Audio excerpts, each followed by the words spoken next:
मंदिर में दर्शन, पवार के साथ मंच साझा। प्रधानमंत्री मोदी के पूरे दौरे से बड़ी महाराष्ट्र की राजनीति में हलचल।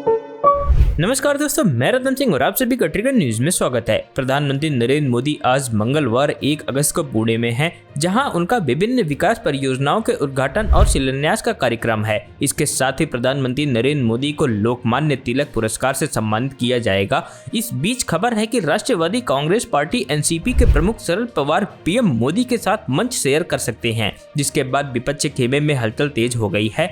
आइए प्रधानमंत्री नरेंद्र मोदी के दौरे की अहम बातें जानते हैं। प्रधानमंत्री नरेंद्र मोदी का सुबह 11 बजे पुणे के दगडूशेठ मंदिर में दर्शन और पूजा अर्चना का कार्यक्रम है। 11:45 पर प्रधानमंत्री मोदी को सुप्रीम लीडरशिप और नागरिकों के देशभक्ति की भावना जगाने के लिए लोकमान्य तिलक पुरस्कार दिया जाएगा। 12:45 पर प्रधानमंत्री मोदी मेट्रो ट्रेन को हरी झंडी दिखाएंगे। एनसीपी में बगावत और टूट के बाद राज्य में बने नए सियासी माहौल के बाद प्रधानमंत्री नरेंद्र मोदी का पहला दौरा है। वहीं पार्टी में बगावत के बाद पहली बार पवार भी मोदी के साथ मंच साझा करने जा रहे हैं।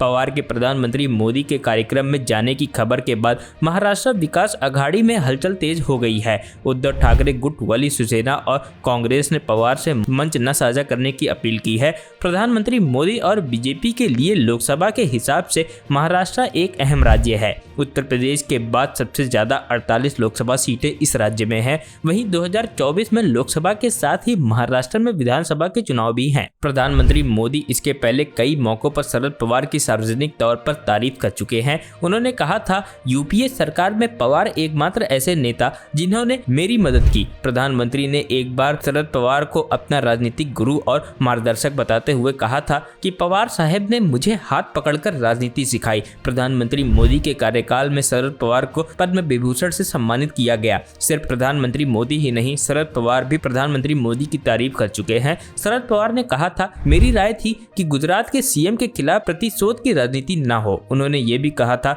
कि मोदी के काम करने के तरीके से हैरान हो जाता हूं। मोदी किसी काम को अंजाम तक पहुंचा कर ही रहते हैं। राफेल सौदे के समय जब विपक्ष प्रधानमंत्री पर लगातार हमलावर था, उस समय उन्होंने ये कहकर राहत दी थी कि प्रधानमंत्री मोदी की मंशा पर लोगों को शक नहीं है। इसके साथ ही चीन से तनातनी के बीच प्रधानमंत्री के लद्दाख दौरे की भी तारीफ की थी। आइए अब जानते हैं कि किन किन हस्तियों को लोकमान्य तिलक पुरस्कार मिल चुका है। इंदिरा गांधी पूर्व प्रधानमंत्री, डॉक्टर शंकर दयाल शर्मा पूर्व राष्ट्रपति, प्रणब मुखर्जी पूर्व राष्ट्रपति, अटल बिहारी वाजपेयी पूर्व प्रधानमंत्री, डॉक्टर मनमोहन सिंह पूर्व प्रधानमंत्री, एनआर नारायण मूर्ति फाउंडर इन्फोसिस, ई श्रीधरन मेट्रोमैन। लोकमान्य की विरासत का सम्मान करने के लिए ये पुरस्कार दिया जाता है। 1983 में तिलक स्मारक मंदिर ट्रस्ट की तरफ से इस पुरस्कार का गठन किया गया था।